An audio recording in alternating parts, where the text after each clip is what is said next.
Welcome back. It seems rolling blackouts are about to worsen. Eskom says its new national standards document proposes the implementation of power cuts up to stage 16. The embattled utility says the code of practice for load shedding suggests blackouts beyond stage 8 to ensure they meet the peak demand and protect the grid. The country has now been thrown into stage 6 power cuts indefinitely. To unpack this further, let's bring in energy analyst Chris Yelland. Chris, as always, pleasure to speak to you, unfortunately, in such dark times, quite literally.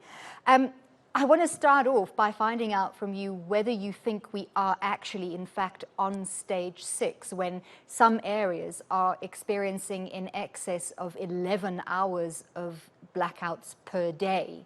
Are we on stage 6 or are we on stage 7 or 8, but it's not really public knowledge? Yeah, look, I do know that the system operator is receiving a lot of complaints by people who are saying they are receiving load shedding hours longer than what is specified for stage 6. And this is not just an isolated complaint, but a whole number of complaints. And certainly I know for a fact that there are people, and I've seen the load shedding schedules and what is being actually experienced, that would certainly indicate that certain areas or certain municipalities are load shedding certain areas differently to others. You might say in a discriminatory fashion. Now, a lot of this, or some of this, is outside of the control of national control. So, for example, in a city like Johannesburg, national control requires City of Joburg or City Power to implement stage, let's say, 6 load shedding.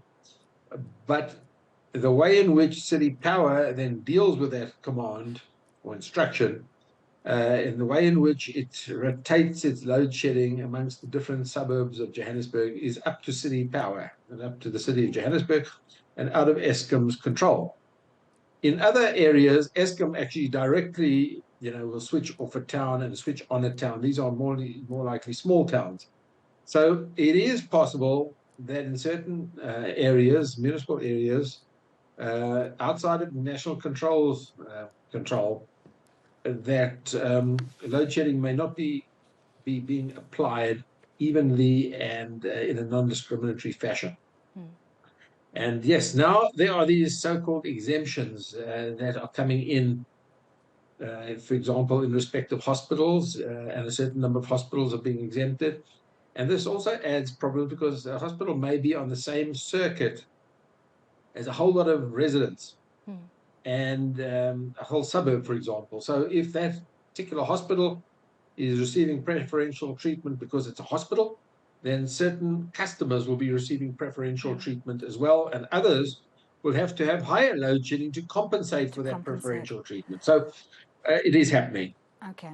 Chris, can you explain to South Africans who are already experiencing the hardship of stage 6 what stage 16 would look like? Would that mean we literally have no power ever?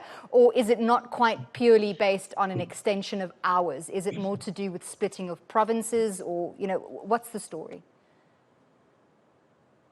Well, right now, there is an organization called the NRS organization, which is largely driven by Eskom and municipalities, who prepare what is called a standard called NRS 049.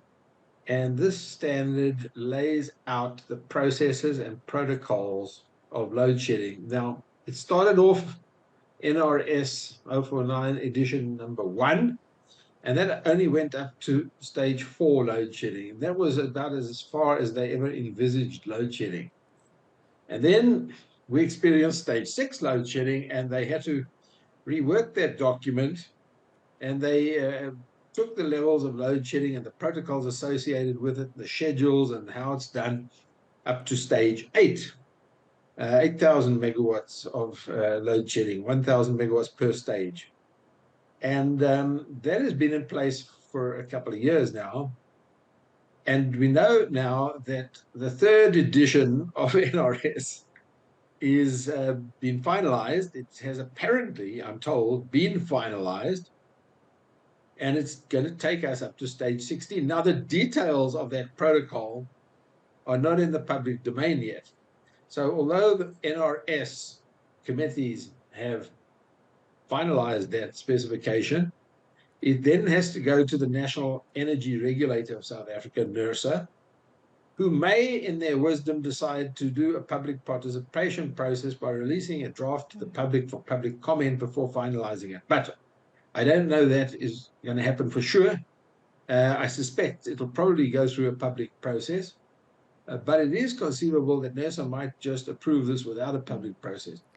But I need to check at that this carefully stage, with the nobody regulator. knows, right? And we're in for Nobody more knows. No. darkness in But terms the of details, information. no. In other words, what stage 16 or stage 15 or 12 or 10, what it comprises, we don't know the details yet, because this hasn't been released for public comment yet, or it hasn't been made public. So it's a proposal, but has it been proposed purely to avoid a national grid collapse? Because, South African citizens are very worried that that's sort of what this signals. Yeah. Well, of course, all load shedding, the purpose of that is to bring supply and demand back into balance and thereby avoid a national blackout. Because if you operate a power system where demand is greater than supply and you do nothing about it, eventually things will start to trip. And if you do nothing about it, you'll go into a national blackout. So the whole purpose of load shedding, and therefore the whole purpose of the protocols embodied in the NRS specification, is intended to manage supply and demand in a way that is, first of all, hopefully fair and even and balanced, and non-discriminatory in its nature. And secondly, is done in order to avoid a national blackout. So if we didn't have this document to manage the imbalance between supply and demand, we would have national blackouts. And so this really is an important document in managing the situation so that we don't have national blackouts. So one thing I also want to say is that although it's supposed to be implement these things in a non-discriminatory way, there are in fact areas of discrimination that I've identified, very specific discrimination. Large Eskom key industrial customers are given significantly preferential treatment over all the rest of us, including, commerce and manufacturing and agriculture and domestic users. Energy-intensive customers, Eskom's key industrial customers, get off very, very lightly indeed compared to the rest of us. Well, thank you so much, Chris Yelland. Always great to speak to you. Thank you very much for those insights. Hopefully we can look forward to some information about stage 16 relatively soon when those details become public knowledge.